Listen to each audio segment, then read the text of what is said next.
अरे, ये क्या बोल रही हो? विधवा विवाह? तुझे पता है तू क्या बोल रही है? अरे माँ, मैं जो बोल रही हूँ ना, सोच समझ कर बोल रही हूँ। अरे, क्यों री कलमुही, क्या पट्टी पढ़ा दी है मेरी बेटी को जो तेरी दूसरी शादी के गुणगान गाए जा रही है? माँ जी, मैंने मैंने दीदी से कुछ नहीं कहा। अरे बहू, ऐसा नहीं हो सकता। तूने ही कहा होगा मेरी बेटी से दूसरी शादी की सिफारिश करने को, तभी तभी तो तेरी पैरवी कर रही है ये। माँ, भाभी ने कुछ नहीं कहा। मैं जो भी बोल रही हूँ ना, खुद से बोल रही हूँ। माँ, भैया को गुजरे हुए ना 3 साल हो गए। कब तक भाभी ऐसे उदास रहेगी? माँ, आपको नहीं लगता भाभी की दूसरी शादी होनी चाहिए? भाभी को भी फिर से जिंदगी जीने का नया मौका मिलना चाहिए। ये क्या बोल रही हो? ऐसा कभी नहीं हो सकता। नहीं, मैं दूसरी शादी के बारे में नहीं सोच सकती। मुझे जिंदगी से कोई शिकायत नहीं, मेरी किस्मत में यही लिखा था। भाभी, बस करो। आंखें बंद कर लेने से कुछ नहीं होगा। आपकी आंखों का सूनापन मैंने देखा है, माँ ने नहीं।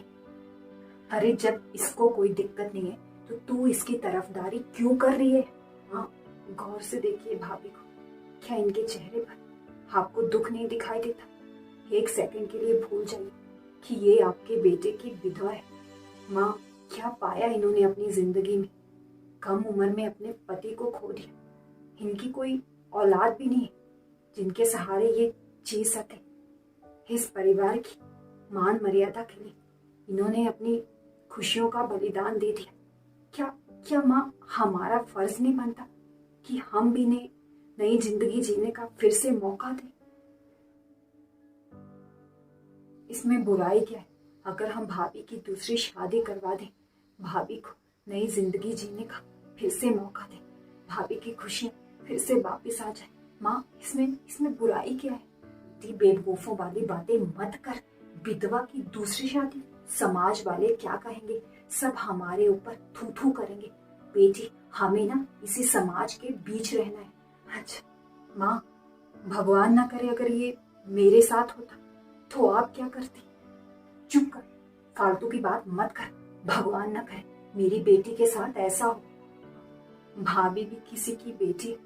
क्या उनकी माँ की आत्मा नहीं जलती होगी अपनी बेटी को इस तरह से देखकर? दीदी प्लीज आप चुप हो जाइए।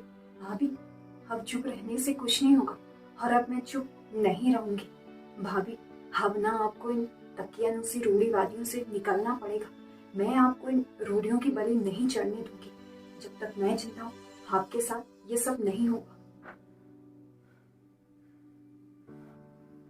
अजय, अरे बेटी, ये कौन है? माँ, ये ना अजय, मैंने इन्हें यहाँ बुलाया। भाभी, आप तो इन्हें जानती हैं कि भूल गई। आपने तो मुझसे कभी नहीं कहा, पर इन्होंने मुझे सब बता दिया कि ये आपसे कितना प्यार करते और आपसे शादी करना चाहते। प्रिया, मैं ना तुमसे बहुत प्यार करता हूँ, बहुत ज्यादा। हाथ से नहीं, तब से जब से तुम्हारी शादी नहीं हुई थी। तुमसे कहना चाहता था पर कह नहीं पाया। आज तुमसे कहना चाहता हूँ, क्या तुम मुझसे शादी करोगे? अपने सारे दुख गम मुझे देकर मेरे साथ जिंदगी की नई शुरुआत करना चाहोगे? नहीं अजय, ये नहीं हो सकता। मैं एक विधवा हूँ, अब विधवा की दूसरी शादी, ऐसा कभी नहीं हो सकता, कभी नहीं। ए, तू ना यहाँ से निकल जा, नहीं तो अभी का अभी मैं आस पास के लोगों को बुलाऊंगी और धक्के मारकर तुझे यहाँ से निकलवा दूंगी। नहीं, अजय कहीं नहीं जाएगा। अब एक सेकंड। अजय, ये लो सिंदूर। आप ना भाभी की मांग भर दो, नहीं तो ये समाजवाद एक लड़की को झूठी परंपराओं नियमों की बेदी चढ़ने पर मजबूर कर देंगे। आप ना भाभी की मांग भर दो जल्दी से।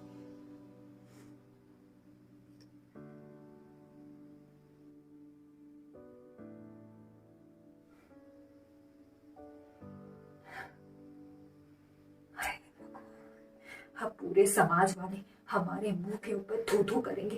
क्या कहेंगे समाज वाले? अरे बेटी, तूने तूने ये क्या कर दिया? सत्यानाश। भाभी, माँ की टेंशन मत लो, मैं उन्हें संभाल लूंगी।